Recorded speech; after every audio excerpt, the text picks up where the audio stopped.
Larry King, un des journalistes les plus connus au monde, a été interrogé une fois de la manière suivante. Si vous pouviez interviewer n'importe qui choisiriez-vous? Sa réponse était surprenante. Jésus-Christ. La question suivante ne s'est pas fait attendre. Et que lui demanderiez-vous? Larry King a répondu « J'aimerais lui demander s'il est vraiment né d'une vierge, car la réponse à cette question définirait l'histoire. » Parfois, tout repose sur une seule question. Pour nous chrétiens, cette question est « La Bible est-elle vraiment la parole de Dieu? Est donc liante pour notre conscience et notre mode de vie? Ou a-t-elle été inventée par les hommes ?» C'est ce dont nous parlerons juste après. Même si tu es athée, suis-moi. Imagine que Dieu, qui existe en dehors de la création, veuille parler à l'homme. Comment devrait-il le faire? Il pourrait envoyer un de ses messagers du monde spirituel dans notre monde matériel, le rendre visible et le laisser parler aux gens. Ou étant un esprit, Dieu pourrait aussi communiquer avec les gens par leur esprit. Ou il pourrait lui-même entrer dans la création et dire « Me voici, j'existe ». En fait, Dieu a fait tout ça, par les anges, les prophètes et enfin son propre Fils. Le problème est le suivant. Tout ça était lié au temps et à l'espace. Et nous vivons beaucoup plus tard, et nous ne pouvons pas en profiter. Alors que devrait choisir Dieu pour pouvoir parler à l'humanité de façon permanente? Les enregistrements audio sont bons, mais en fait ils sont assez modernes, et ensuite c'est pas si facile de travailler avec des contenus audio. On aime bien les écouter, mais lorsqu'il s'agit de les étudier, d'aller en avant, de revenir en arrière, c'est beaucoup plus compliqué. Et c'est le même principe avec les vidéos. Les images sont cool, mais malheureusement, elles ne transmettent pas assez de détails pour expliquer des contextes théologiques complexes. Mais il y a un autre moyen qui est très accessible, simple et qui permet à la fois la profondeur du contenu et la réflexion. C'est la parole écrite. D'accord, mais comment croire que Dieu, qui a créé le ciel et la terre, parle dans tel ou tel livre? Certains diraient « Oh, vous devez avoir la foi et juste croire ». Alors c'est peut-être vrai pour certaines religions, mais pas pour la foi chrétienne. Parce que dans le sens chrétien, la foi est autre chose. C'est ainsi que Paul explique sa foi personnelle. « Je sais qui j'ai cru ». Ce « je sais » montre que la foi est basée sur des faits connus. Pour en savoir plus, lis Hébreux 11. Dans la Bible, les hommes n'ont jamais été incités à faire un saut dans le vide. De plus, Paul a dit « qui j'ai cru ». Peu importe la quantité ou la force de ta foi, tant que cette foi est fondée sur quelque chose de réel. Et troisièmement, la foi chrétienne n'est pas au sujet d'une espérance incertaine, mais c'est une foi ferme et permanente dans les choses qui ont été révélées. Donc en résumé, ça signifie que la crédibilité de la Bible est basée sur des faits auxquels je peux faire confiance et qui me conduisent dans une relation vivante avec mon Créateur. D'accord, mais alors quels sont ces faits qui prouvent que Dieu parle dans la Bible? Imagine que tu reçoives un message d'un numéro inconnu disant que c'est ton ami. Que ferais-tu pour vérifier ça? Tu lui poserais des questions auxquelles seul cet ami pourrait répondre, non? Cela signifie que la Bible doit, d'une manière ou d'une autre, avoir un élément divin, quelque chose que les humains ne peuvent pas simplement copier, quelque chose de spécifique à Dieu. Maintenant, 3 choses parmi d'autres caractérisent Dieu: l'omnipotence, l'omniscience et la sainteté. Donc ces 3 qualités devraient être trouvées dans la parole de Dieu. La création témoigne d'un créateur tout-puissant. Très bien. La question que nous devrions nous poser ici est, dans son livre, Dieu dit-il quelque chose sur sa propre création que les humains de l'époque ne pouvaient pas connaître? Oui. Prenons 2 exemples, et il y en a d'autres. Dans le passé, le consensus général était que la Terre était en quelque sorte soutenue par quelque chose. La Bible cependant dit que la Terre est suspendue dans l'espace. Il suspend la Terre sur le néant. Avant l'invention des télescopes, les gens croyaient qu'ils pouvaient compter les étoiles. En réfutant cela dans Jérémie 33, la Bible parle d'un nombre incalculable d'étoiles. L'armée des cieux ne peut se nombrer, ni le sable de la mer se mesurer.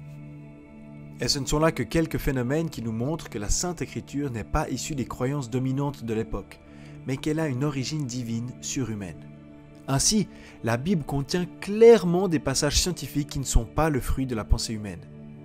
Nous arrivons à notre deuxième point, l'omniscience de Dieu. Si le Dieu qui est hors du temps et de l'espace parle dans la Bible, il devrait dire ici et là des choses qui prouvent qu'il connaît l'avenir. Et c'est exactement avec cet argument central que Dieu lui-même nous pousse à mesurer sa parole. Deutéronome 18:21 pose exactement cette question. Comment devrais-je savoir si ce que j'entends ou lis est la parole de Dieu? Peut-être diras-tu dans ton cœur, comment reconnaîtrons-nous la parole que l'Éternel n'aura pas dite? Quand ce que dira le prophète n'aura pas lieu et n'arrivera pas, ce sera une parole que l'Éternel n'aura pas dite. C'est par arrogance que le prophète l'aura dite. N'aie pas peur de lui. Alors, quelqu'un dit quelque chose et c'est parfait. Samuel, le prophète, a été confirmé de cette manière. Samuel grandissait, l'Éternel était avec lui et ne laissa aucune de ses paroles rester sans effet. Tout Israël, depuis Dan jusqu'à Beersheba, reconnut que Samuel était établi prophète de l'Éternel. Dans la Bible, nous trouvons environ 2500 prophéties concrètes, dont 2000 se sont réalisées exactement comme annoncé. Et les prophéties restantes n'étaient pas des fausses déclarations, mais sont toujours futures. Aucun autre livre dans le monde ne contient autant de projections futures qui pourraient et peuvent être directement vérifiées. Cela pousse Pierre à dire « Et nous considérons comme d'autant plus certaine la parole des prophètes. Vous faites bien de lui prêter attention comme à une lampe qui brille dans un lieu obscur. Car ce n'est jamais par une volonté d'homme qu'une prophétie a été apportée, mais c'est poussé par le Saint-Esprit que des hommes ont parlé de la part de Dieu. » Ok, donc les prophéties, waouh! Mais Dieu n'a pas seulement prédit des événements, il a aussi révélé dans sa parole des trucs et astuces qui ont été utilisés pendant des siècles et qui se sont avérés être vrais. Par exemple, quand il s'agit d'argent, le Dieu de la Bible a prédit dans sa parole le système bancaire complet quand il a expliqué à Moïse le mystère et le pouvoir des revenus passifs, les intérêts. Deutéronome 28, 12, 13, « Tu prêteras à beaucoup de nations et tu ne feras pas d'emprunt. L'Éternel fera de toi la tête et non la queue. Tu seras toujours en haut et jamais en bas. » Ou prenons autre chose de super important, les lois. La loi mosaïque est considérée même par les philosophes laïcs comme la plus grande bénédiction pour l'histoire de l'humanité. Mais le génie ne s'arrête pas à ce qui est dit, mais à la manière dont c'est dit. En d'autres termes, comment les différents livres de la Bible s'assemblent. C'est ce qu'on appelle aussi les coïncidences involontaires. L'idée de base est qu'un auteur écrive et mentionne un détail qui s'avère expliquer une question posée dans un autre livre. Par exemple, prends les 4 évangiles. Les récits qui s'emboîtent entre les évangiles sont trop subtils et superficiellement sans importance pour avoir été planifiés par les 4 auteurs. Malgré leur apparente indépendance, les faits s'emboîtent comme des pièces de puzzle. Avec 2 ou 3 livres, on aurait déjà dit que c'est une merveille du monde. Mais avec 66 livres, 40 auteurs de différents milieux sociaux et plus de 1500 ans séparant les écrits, une personne honnête n'a pas d'autre choix. C'est la parole de Dieu.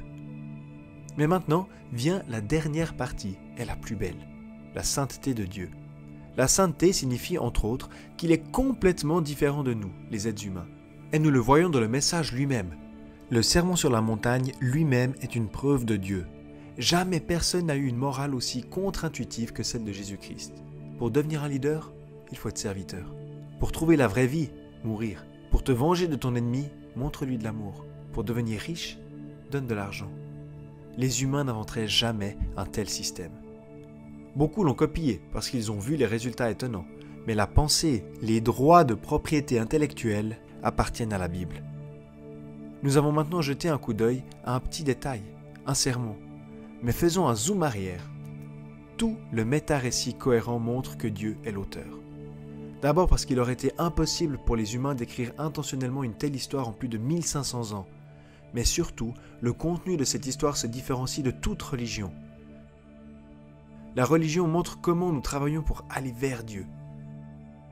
La Bible montre comment Dieu est venu à nous, et par Jésus-Christ et en Christ nous place dans la position d'enfants glorifiés de Dieu. Ce n'est l'invention d'aucun homme. En résumant le tout, nous pouvons dire que premièrement, le fait que la Bible soit ou non la parole de Dieu est la question décisive pour ta vie spirituelle. Deuxièmement, notre foi n'est pas basée sur l'imagination ou les sentiments, mais sur des faits et une relation. Et finalement, la Bible prouve par son propre texte qu'elle n'a pas été inventée par les hommes, mais est écrite par un Dieu tout-puissant, omniscient et plein d'amour.